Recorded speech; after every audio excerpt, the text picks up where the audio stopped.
بخاری اور مسلم شریف کی روایت ہے عن عائشہ رضی اللہ عنہا قالت، امیہ شزنی رضی اللہ تعالی عنہ سے روایت ہے، وہ فرماتی ہیں استأذنت النبی صلی اللہ علیہ وسلم فی الجہاد،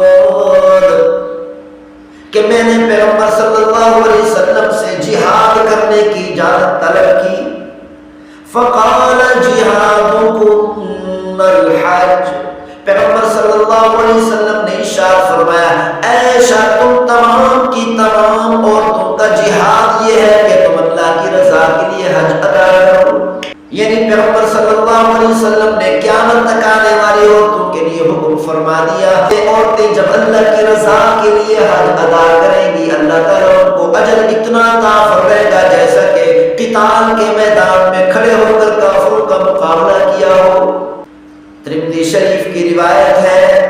عن علی رضی اللہ عنہ قال، حضرت علی رضی اللہ تعالی عنہ سے روایت ہے قال رسول اللہ صلی اللہ علیہ وسلم، کہ اللہ کے رسول صلی اللہ علیہ وسلم کا ارشاد گرامی ہے من ملک زادا وراحلہ تبلغه الى بیت اللہ،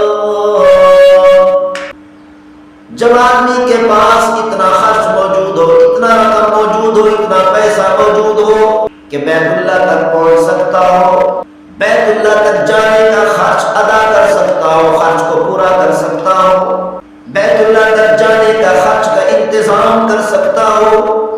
فلم یحج، پھر اس نے حج ادا نہ کیا ہو، فلا علیہ ان یموت یہودیا او نصرانیا، پیغمبر صلی اللہ علیہ وسلم نے ارشاد فرمایا جس مسلمان کو اللہ تعالیٰ نے دولت عطا کی، پیسہ عطا کیا، اتنی دولت دی ہے کہ وہ بیت اللہ کا حج ادا کر سکتا ہے، کہ وہ بیت اللہ کا حج کرنے کا خرچ ادا کر سکتا ہے، برداشت کر سکتا ہے، پھر بھی اس نے حج ادا نہیں کیا، پیغمبر صلی اللہ علیہ وسلم نے ارشاد فرمایا جب ایسا مسلمان دنیا سے رخصت ہوگا تو اس کو کلمہ بھی نصیب نہیں ہوگا، یا تو یہودی ہو کر مرے گا یا تو نصرانی ہو کر مرے گا، عیسائی ہو کر مرے گا۔ کس قدر افسوس کی بات ہے، کس قدر بدبخت انسان ہے، کس قدر بدبخت مسلمان ہے کہ اللہ تعالیٰ نے دولت عطا کی ہے، پیسہ عطا کیا ہے، بیت اللہ کا حج ادا کر سکتا ہے، پھر بھی حج ادا نہیں کرتا، پھر بھی اللہ کے سامنے اللہ کے گھر میں حاضر ہونے سے محروم رہتا ہے۔ کس قدر خوش بخت اور خوش قسمت انسان ہے کہ اللہ تعالیٰ نے حج ادا کرنے کی طاقت عطا کی، پھر اس نے بیت اللہ کا حج ادا کیا، بیت اللہ کا حج کرنے کا خرچہ برداشت کیا۔ جن مسلمانوں پر حج نہیں، حج واجب نہیں، جن مسلمانوں پر حج فرض نہیں، حضرت علی رضی اللہ تعالیٰ عنہ ارشاد فرماتے ہیں وَذَلِكَ إِنَّ اللَّهَ تَبَارَكَ وَتَعَالَى يَقُولُ، اتنا بڑا گناہ اور اتنی بڑی سزا حج ادا نہ کرنے کی، حج فرض ہے ادا نہیں کیا، اتنی بڑی سزا اس لیے ملی کیونکہ اللہ تعالیٰ نے قرآن مجید فرقان حمید میں ارشاد فرمایا وَلِلَّهِ عَلَى النَّاسِ حِجُّ الْبَيْتِ مَنِ اسْتَطَاعَ إِلَيْهِ سَبِيلًا،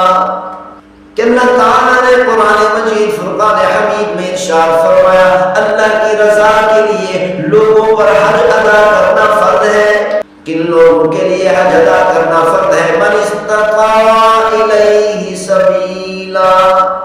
جو لوگ سفر کا خرچ برداشت کر سکتے ہیں، حج کے سفر کا خرچ ادا کر سکتے ہیں، اللہ تعالیٰ نے ایسے لوگوں پر حج فرض کیا۔ جن لوگوں پر حج فرض نہیں وہ روتے رہتے ہیں، چیختے رہتے ہیں، چلاتے رہتے ہیں، اللہ کے سامنے گڑ گڑاتے رہتے ہیں اے ہمارے پروردگار ہمیں بھی حج بیت اللہ نصیب